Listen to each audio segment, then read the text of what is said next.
Good morning, class, or those that are watching the afternoon. Hope you're having a good afternoon. It is our next week of school. We have this week and next week of school, and then we're done for this quarter. We have Christmas break. So just do what you need to do. Just work really hard and work really diligently for the next 2 weeks, okay? So that you can finish this quarter strong and be able to be on a good path to passing fourth grade. Some of you guys are doing awesome, so thank you so much for staying on top of your work. Some are behind, and you can get caught up. You just got to be disciplined, okay? So I just wanted to start this video off with that. We're almost done with this quarter. Just set a schedule, work really hard, and then you'll have 2 weeks off of school and won't have to worry about it, okay? So work hard for 2 weeks, and then you can take your 2 weeks off and enjoy Christmas break. You're not really gonna enjoy Christmas vacation very much, thinking that like, oh, I'm not doing very good in school. The way to maximize Christmas vacation is to maximize school time right now. All right. So with that being said, let's jump into Robin Hood. This is our, we're already halfway done with Robin Hood. So this week we'll be reading chapters 11 through 15. I'm just going to do chapter 1 today. I am doing these recordings during Thanksgiving right now. So I am working hard. I'm taking some of my break to make sure I am prepared so I can be the best teacher for these last few weeks for you guys to be available. And so that's why I'm doing these pre-recorded lessons and readings so that I can be available for those that have questions about any of the subjects or any assignments, all right? Because I want you all to be successful. And so I'm being diligent and getting my work done. So I hope you can learn a little bit from my example and just finish this semester strong. So also, I hope you are enjoying my beard. I was growing my mustache out for King Arthur, but Robin Hood has a beard, so, start growing out a beard, trying to get some of that Robin Hood spirit. Anyways, let's get into this chapter. I'm going to read one chapter today with you, or just in this video is going to be one chapter, and then I will have chapters 12 through 14 in the next video, and then I'll do chapter 15 and another video. I'm just trying to do 3 chapters a day right now so I can finish this book so that when you guys get to school after Thanksgiving break, which is when you're probably watching this, so once you guys are at school, the rest of Robin Hood is read and finished. So those that want to get on top or even get ahead, you can read and follow along all through Robin Hood and finish this quarter strong. So that's the plan for right now. So just one chapter in this video, and the other chapters will be in different videos, but all here in this same assignment, so you can easily find them. All right. So before we get into what did we read last time? Well, in the last 2 chapters, we read about how Robin Hood ended up killing Sir Guy of Gisborne. Sir Guy was trying to capture Robin Hood, either dead or alive, to get his reward and to end the life of the outlaw. But Sir Guy ended up dying because Robin Hood, ended up killing him. So that was kind of sad, but that was the only way Robin was able to save his life. And then the last chapter, which was the first time that we've ever really seen Robin Hood getting bested by someone. The beggar on the road, beat Robin Hood, and then Robin Hood sent 3 of his men to try to capture him, and the beggar outwitted them or outsmarted them and threw flour in their face, and they couldn't see or breathe, and he was whacking them with a stick, and they ran off. And so that was the last story that we just read about. So let's get into chapter 11. Okay, so I'm going to move that so we can focus. And then here we go. How Robin Hood came before Queen Eleanor. But Robin Hood he himself had disguised, and Marian was strangely attired. They proved foes, and so fell to blows, whose valor bold Robin admired. And when he came at London's court, he fell down on his knee. Thou art welcome, Locksley, said the queen, and all thy good yeomanry. One day, or yeomanry, One day, not long after his meeting with the beggar, Robin decided to go hunting, and not knowing whom he might meet in his rambles, he stained his face and put on a sorry-looking cloak before he set out. As he walked, the peacefulness of the morning brought back to his memory the early days so long ago, when he had roamed these same glades with Marian.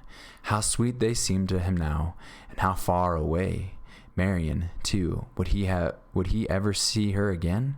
He had thought of her very often lately, wishing he could hear her musical laugh and see her eyes light up at his coming. Sorry, 1 second while this phone is ringing.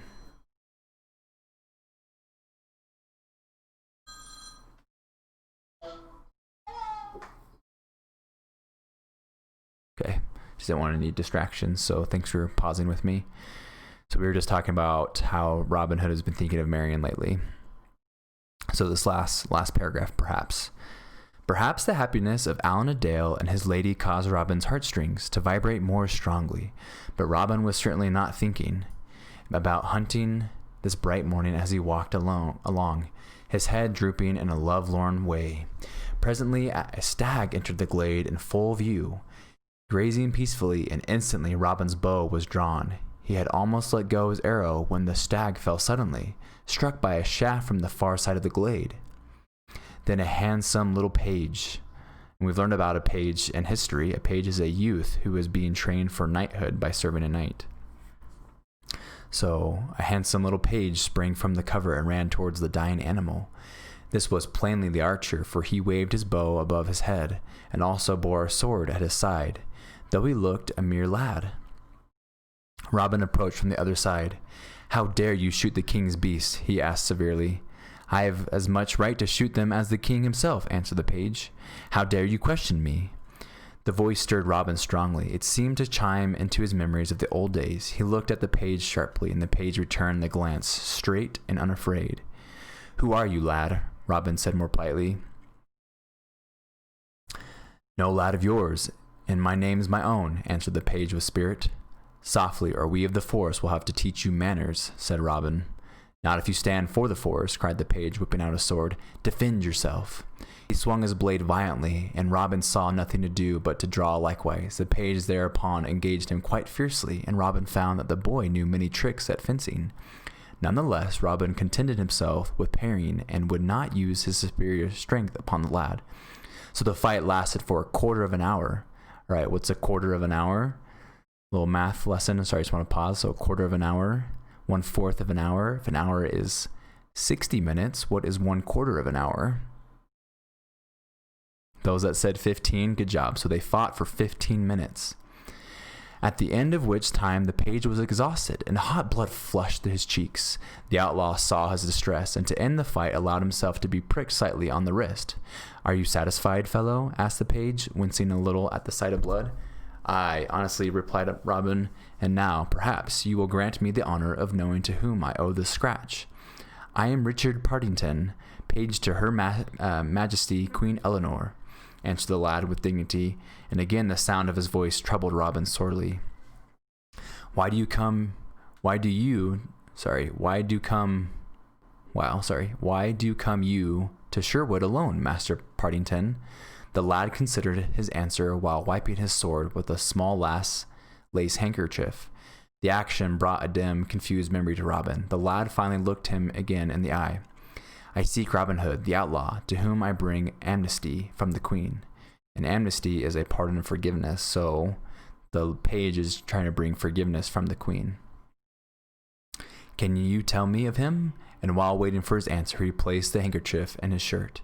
As he did so, the gleam of a golden trophy caught the outlaw's eye. Robin started forward with a joyful cry. "Ah, now I know you. By the sight of that golden arrow won at the sheriff's tourney, you are none other than Maid Marian." "You are," gasped Marian, for it was she, not Robin. "Robin himself," said he gaily, and instantly, clad as he was in rags and his face stained, he clasped the dainty page close to his breast, and she smiled happily. "But Robin," she exclaimed, "I did not recognize you, and wounded you." "'Tis nothing," he replied laughingly, "so long as it brought me to you." But she made more fuss over the sore wrist than Robin had received for all his former wounds put together. She bound it with a little handkerchief and said, "Now it will get well." And Robin never felt better in all his life. But Marian, while happy also, was ill at ease. Robin, with a man's slow understanding, at last saw that it was because of her boy's attire.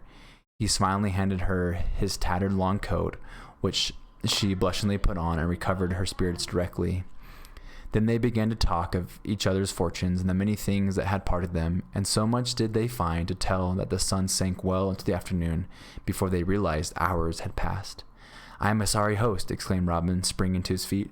"I have not invited you to my wild roof." "And I am a sorry page," replied Marian. "I clean forgot that I really did bring you a message from Queen Eleanor. Tell me on your way home, the first of my men we meet, I will send back for your deer." So she told him, as they walked back through the glade, how his fame had reached Queen Eleanor in London, and the queen had said, "I wish that I could see this bold yeoman and his skill at the long bow." She promised him amnesty, and if he and 4 of his archers would come to London for the tournament the week following and shoot against King Henry's picked men, King Henry II, the formal name of King Harry. And if I remember correctly, we're learning about King Henry and history as well. So to recap, Marian is trying to get Robin Hood and 4 of his archers to go fight against King Henry's picked men. So this last sentence says, "All this Marian told in detail and added, when I heard Her Majesty say she desired to see you, I asked permission to go in search of you, saying I had known you once. The queen was right glad, and she sent this gold ring to you from off her finger as a sign of her faith." Then Robin took the ring, bowed his head, and kissed it loyally. "By this token I will go to London," said he, "and before I part with the king's ring, may the hand that bears it be cut off at the wrist." By this time they had come to the grove before the cave, and Robin presented Maid Marian to the band, who treated her with the greatest respect. Will Scarlet was especially delighted to greet his old friend again, while Alan a Dale and his wife bustled about to make her welcome in their tiny thatched cottage. That evening, after they had feasted royally upon the stag that Marian had slain, Alan sang sweet songs to their fair guest. As she sat by Robin's side, the golden arrow gleaming in her dark hair, the others all joined in the chorus. Then Robin asked Marian to repeat her message from the queen. The yeomen gave 3 cheers for the queen and 3 more for her page, and drank toasts to them both, rising to their feet. "You have heard," said Robin, standing up, "how Her Majesty, God save her, wishes 4 men to go with me. Therefore, I choose Little John and Will Stuteley, my 2 lieutenants, Will Scarlet, my cousin, and Alan a Dale, my minstrel. Mistress Dale also can go with her husband and be company for the queen's page. We will depart with early morning, decked out in our finest. So stir you, lads, and see that only your tunics are fresh, but your swords bright, and your bows and arrows fit. For we must be a credit to the queen as well as to the greenwood. You, Much, with stout Will, Lester, and John, shall have command of the band while we are away." The next morning, as fine a summer's day as ever you want to see, Robin Hood had clothed his men in Lincoln green and himself in scarlet red, with black hats and white feathers for each head. Thus the party of 7 set forth, accompanied to the edge of the wood by the whole band, who gave them a merry parting. I was going to pause really quick. Do you guys think this is a trap at all, or do you think the queen is really wanting them to come fight? I wonder what you guys are thinking. I can't tell yet what I think. Part of me thinks it might be a trap, but part of me thinks, the queen did send the ring, so as her faith, but we'll find out, huh? All right, so continue to read. The journey to London was made without incident. They proceeded boldly along the king's high road and met no troubles. Besides, the queen's warrant and ring would have answered for them, as indeed it did at the gates of London. So in due course they came to the palace itself and awaited an audience with the queen. Now the king had gone that day to Finsbury Field, where the tourney was to be held, and ordered to see some of his picked men, whom he expected to win against all comers. So much had he boasted of these men that the queen secretly resolved to win a wager from him. She had heard of the fame of Robin Hood and his yeomen, and Marian had been overjoyed to add a word in their favor and to set out in search of them. Today the queen sat in her private room, chatting pleasantly with her ladies, when in came Mistress Marian Fitzwalter, dressed again as a lady in waiting. She curtsied to the queen and awaited permission to speak. "Is this my Lady Marian," said the queen, smiling, "or the page Richard Partington?" "Both, your majesty. Richard found the man you sought, and Marian brought him to you." "Where is he?" asked Queen Eleanor eagerly. "Awaiting you, he and 4 of his men, also a lady, of whose wedding I can tell you a pretty story at another time. Have them admitted." So presently Robin Hood and his little party entered the room. The queen had expected the men to be uncouth in appearance because of their wild life in the forest, but she was delightfully disappointed. Indeed, she almost clapped her hands. To tell the truth, the yeomen made a brave sight. In all the court no more gallant men could be found. Marian felt her cheeks glow with pride at the looks of admiration from the other ladies in waiting. Robin did not forget the gentle manners his mother taught him, and he wrote his fine red velvet tunic and breeches with the grace of a courtier. We have seen before what a gentleman Will Scarlet could be, and Alan Adale the minstrel was scarcely less handsome to look upon, while the giant Little John and broad-shouldered Will Stuteley made up in stature what little they lacked in outward polish. Mistress Dale looked even more charming than on the day when she went to Plympton Church to marry one man and found another. Robin advanced, knelt down before her, and said, "Here am I, Robin Hood, I and my chosen men. At your majesty's bidding I've come, bearing the ring of amnesty, which I will protect, as I would protect your majesty's honor, with my life." "Thou art welcome, Locksley," said the queen, smiling graciously. "Thou art come in good time." Then Robin presented each of his men in turn, and each fell on his knee and was greeted with kind words.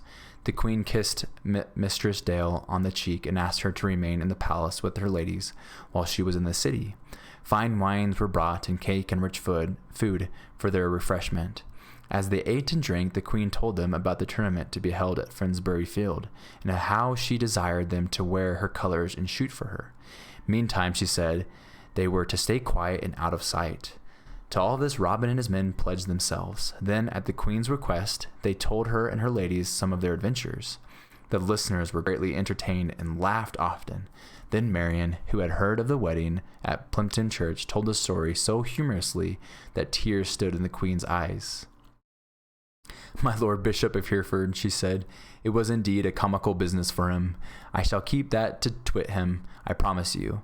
So this is our minstrel," she added, turning to Alan Adale. "I think I have already heard of him. Will he not play his harp for us today?" Alan bowed low, took a harp that was brought to him, and strummed the strings and sang sweetly the songs of the North Country.